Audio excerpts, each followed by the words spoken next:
In order to get started using the Arduino IoT Cloud platform, one of the first things that we'll need to do is to create an Arduino IoT Cloud account.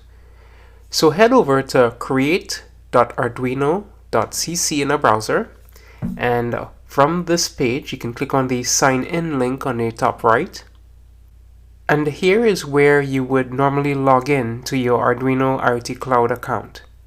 In order to create a new account, you can sign in with Google with this link at the bottom of the screen here, or you could go ahead and click on the Create a New Account icon.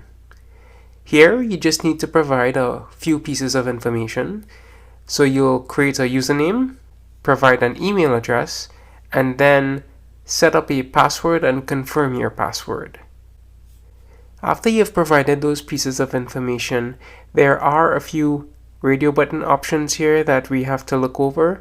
So the only one I would advise to check here to sign up is the first one, where you of course would confirm that you've read the privacy policy and terms of service, and there are links here where you can click on the privacy policy and terms of service to read those.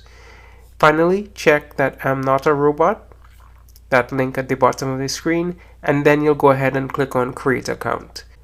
So go ahead and complete these steps to create your Arduino IoT Cloud account. I have already created my account, so complete these steps as we will need this account later on when we build our Arduino IoT Cloud projects.